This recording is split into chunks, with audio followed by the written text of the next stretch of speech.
السلام علیکم۔ اکثر محبت انسان کو تہجد کے اندھیرے میں اللہ کے سامنے کھڑا کر دیتی ہے، اور تہجد کے اندھیرے میں اللہ نے کن کا راز چھپا رکھا ہے۔ آدھی رات کو کیا گیا سجدہ قبولیت کے امکانات بڑھا دیتا ہے جو مقدر میں نہیں۔ تہجد وہ دعا بھی عرش سے قبول کروا لاتی ہے۔ رات میں اللہ کو لگائی ہوئی پکار سیدھا عرش پر اللہ کے پاس پہنچ جاتی ہے۔ دوران دعا آنکھ سے بہنے والا آنسو براہ راست اللہ تعالیٰ سے باتیں کرتا ہے۔ جب بات تہجد تک پہنچ جاتی ہے نا، پھر کہانی بھی حقیقت بن جاتی ہے۔ مانگو پورے یقین سے مانگو، وقت تہجد پھیلائی گئی جھولی کو اللہ کن سے سجا کر واپس لوٹاتا ہے۔ جب اللہ کسی کو نوازنے کا سوچ لیتا ہے نا، تو اسے تہجد تک لے آتا ہے۔ اللہ تعالیٰ تہجد میں کی گئی چاہت کو کبھی رد نہیں کرتے۔ اگر تہجد میں کوئی خاص بات نہ ہوتی تو اللہ کیوں تہجد پڑھنے والوں کے لیے پہلے آسمان پر آتا، صرف یہ پوچھنے کے لیے کہ تمہیں کیا چاہیے۔ اللہ یہ دعائیں ساتویں آسمان پر بھی سن سکتا ہے، لیکن پھر بھی ان سے ملاقات کے لیے تشریف لاتا ہے۔ اللہ تہجد والوں کو بہت خاص رکھتا ہے۔ اب ساتویں آسمان سے پہلے آسمان پر اللہ ان کو خالی ہاتھ لوٹانے کے لیے تھوڑی نہ آتا ہے۔ جب ہم تنہائی اور خاموشی میں دعا مانگتے ہیں، اللہ کے سامنے روتے ہیں، تو ہم اس بات اور اس یقین کا اعلان کر رہے ہوتے ہیں کہ ہمارا اللہ تنہائی میں ہمارے پاس ہے۔ وہ خاموشی کی زبان بھی سنتا ہے، دل میں خلوص آنکھوں کو عاجز بنا دیتا ہے، اور یہی آنسو دعا کی منظوری کی دلیل ہیں۔ دعا مومن کا سب سے بڑا سہارا ہے۔ دعا ناممکنات کو ممکن بنا دیتی ہے۔ دعا زمانے بدل دیتی ہے۔ دعا گردش روزگار کو روک سکتی ہے۔ دعا آنے والی بلاؤں کو ٹال سکتی ہے۔ دعا میں بڑی قوت ہے۔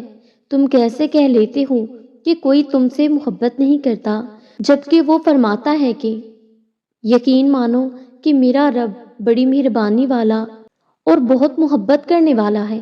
تم کیوں کہتے ہو کہ کوئی تمہارا خیال نہیں رکھتا، جبکہ اس نے فرما دیا ہے۔ کیا ان کا یہ خیال ہے کہ ہم ان کی پوشیدہ باتوں کو اور ان کی سرگوشیوں کو نہیں سنتے؟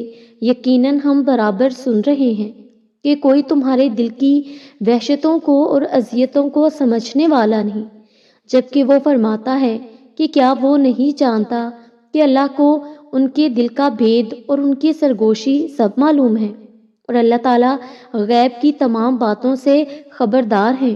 کیسے پھر تم اسے چھوڑ کر غیر اللہ سے مدد کا سوال کرتے ہو، جبکہ وہ فرماتا ہے کہ اور جن کو تم اللہ کے سوا پکارتے ہو، نہ وہ تمہاری مدد کر سکتے ہیں اور نہ اپنی ہی مدد کر سکتے ہیں۔ تم کہتے ہو کہ دعائیں قبول نہیں ہوتی، جبکہ وہ فرماتا ہے کہ اور تمہارے رب نے فرمایا ہے مجھے پکارو، میں تمہاری دعائیں قبول کروں گا۔ کیوں پھر سکون اور اطمینان کے لیے بھٹکتے ہوئے پھرتے ہو در بدر، جبکہ وہ خود فرماتا ہے کہ جو لوگ ایمان لائے اور ان کے دل اللہ کے ذکر سے اطمینان حاصل کر لیتے ہیں۔ یاد رکھو، اللہ کے ذکر سے ہی دلوں کو تسلی حاصل ہوتی ہے۔ سنو، جب غم اس کے سامنے رکھے جاتے ہیں نا، تو ساری اذیت ختم ہو جایا کرتی ہے۔ بے بسی اور بے کسی کہیں دور جا کر سو جاتی ہیں اور دل کو سکون اور اطمینان سے بھر دیا جاتا ہے۔ بے شک غموں کا علاج اللہ کے پاس ہی ہے، کیونکہ وہی کر سکتا ہے۔ بھلا کون ہے اس کے سوا جو غموں سے چور دلوں کو راحت عطا کر سکے؟ کون ہے اس کے سوا جو مایوسی کے اندھیرے سے امید کی سحر دکھا سکے؟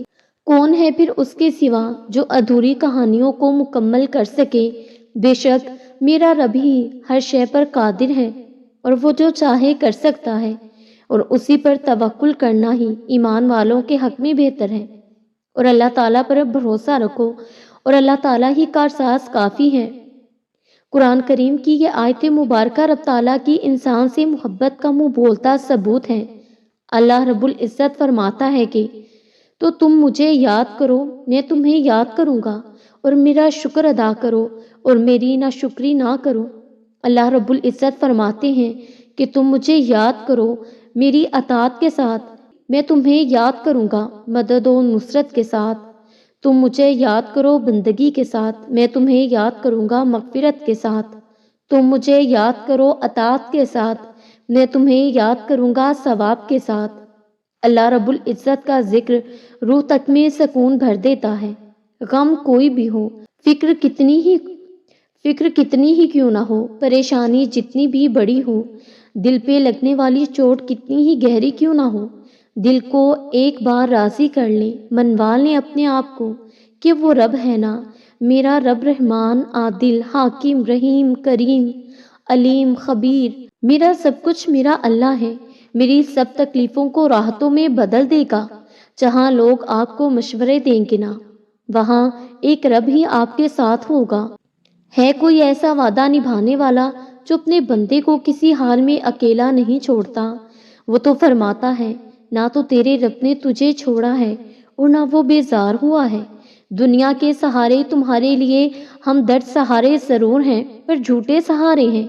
بس ایک سچا سہارا اللہ رب العزت کا ہے، کوئی کتنا ہی خوش کیوں نہ ہو، جب آپ اس کو اپنا دکھ بتاؤ گے تو وہ آپ کے لیے اپنی خوشی کو 2 منٹ کے لیے پیچھے نہیں چھوڑے گا۔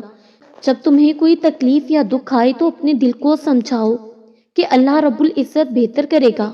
سب کچھ ہے تمہارے پاس، بہت سے لوگ ہیں اور وہ اپنی زندگی میں مشغول ہیں، چاہنے والے ہزار ہیں پر نبھانے والا صرف وہ اللہ ہے۔ اللہ گراتا بھی اسی کو ہے جسے اس نے سنبھالنا ہوتا ہے۔ رفتہ رفتہ انسان یہ جان جاتا ہے، ہم نہیں جانتے، اللہ رب العزت جانتے ہیں، دلوں کے حال بھی اور خیالوں کے راز بھی۔ پھر اللہ سے محبت ہو جاتی ہے اور جانتے ہو پھر کبھی اس کی رحمت سے انکار نہیں کیا جاتا۔ سنو، جس معاملے نے تمہیں بے بس کر دیا ہے اس کو اسی بے بسی سمیت اللہ رب العزت کے سپرد چھوڑ آؤ، اور جب کوئی معاملہ اللہ رب العزت کے سپرد کر دیا جاتا ہے تو اس پر بحث نہیں کی جاتی، بلکہ تب اللہ رب العزت پر کامل بھروسہ کیا جاتا ہے۔ پھر تو بس بڑے ادب سے ہاتھ پھیلائے جاتے ہیں اور التجا کی جاتی ہے، پھر تو مسکراتے ہوئے اشکوں کے دریا بہا دیے جاتے ہیں۔ اللہ رب العزت فرماتے ہیں کہ جب کسی کام کا ارادہ کر لو، مجھ پہ بھروسہ رکھو۔ اللہ رب العزت نے یہ تو نہیں کہا کہ تم راستوں کی فکر کرو یا وسیلوں کا حساب رکھو، اور ہاں، سب سے زیادہ حیران کن معجزے سب سے مایوس کن لمحات میں ہی ہوتے ہیں۔ جو پل صبر آ جاتے ہیں وہی پل قبولیت کے ہوتے ہیں۔ جب دعاؤں اور چاہتوں کا محافظ تمہارے ساتھ ہیں تو پھر منزل کی فکر کیسی؟ مایوس مت ہو تم، اب تو صلہ ملنے کا وقت ہے، وہ رد نہیں کرے گا تمہاری دعاؤں کو، وہ تو بند لبوں کی بولیاں بھی سن لیتا ہے۔ اور تمہیں کیا لگتا ہے پکارتے لب پکارتے رہ جائیں گے؟ یاد رکھو، اللہ رب العزت کی ذات اقدس سراپا محبت ہے اور وہ اپنے بندوں سے 70 ماؤں سے زیادہ محبت کرتا ہے۔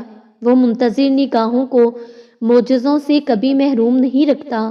رد کرنا اس کی شان کا حصہ نہیں۔ ارشاد باری تعالیٰ ہے کہ تم غم نہ کھاؤ، بے شک اللہ تمہارے ساتھ ہے۔ اللہ رب العزت تمہارے ہر غم سے واقف ہے، وہ ہر اس اذیت کو جانتا ہے جو تم اپنے اندر سموئے بیٹھے ہو، وہ جانتا ہے تمہارا اس بھری دنیا میں تنہا ہونا، وہ سمجھتا ہے تمہارے اس دکھ کو جو تم خود سے بھی نہیں کہہ پاتے، وہ تمہارے ہر لمحے کی خبر رکھے ہوئے ہے، وہ تم سے بے خبر نہیں ہے، وہ تمہارے ہر دکھ کو سکھ میں بدلنے کا ہنر جانتا ہے، وہ ہر ادھوری کہانی کو مکمل کرنے پر قدرت رکھتا ہے۔ تو پھر تم مایوس مت ہو، وہ اشکوں سے بھری صداؤں کو رد نہیں کرتا، وہ سچی اور دل سے نکلی ہوئی درد بھری التجاؤں کو انسنا نہیں کرتا، وہ تہجد کے سجدوں میں کی گئی دعاؤں کو قبولیت کی معراج لازمی بخشتا ہے۔ وہ رب جو گہری تاریک رات کے بعد تمہیں روشن سویرا عطا کر سکتا ہے، وہ تمہاری ویران زندگیوں میں بھی امید کی کرن جگا سکتا ہے۔ وہ رب جو تیز ہوائیں بھیج کر بارش کی نوید دیتا ہے، وہ تمہیں بھی ایسے ہی تنگی و آزمائش کے بعد ملنے والی آسانیوں و فراخی کی خوشخبری سناتا ہے۔ اس کا وعدہ ہے کہ وہ اپنے بندے کو اس کی ہمت سے زیادہ نہیں آزماتا، تو پھر اس کے وعدے پر شک کیسا؟ یہ امتحان بس کچھ ہی دیر کے لیے ہے، سنو، کچھ ہی دیر کے لیے، پھر اجر ہی اجر ہے تمہارے لیے۔ وہ تم سے 70 ماؤں سے زیادہ محبت کرتا ہے، اور محبت میں اجر ہوتا ہے، صبر ہوتا ہے۔ لیکن یاد رہے، محبت میں قرض نہیں ہوتا، بلکہ محبت میں فرض ہوتا ہے کہ محبت کے بدلے محبت کی جائے اور بے غرض نواز دیا جائے۔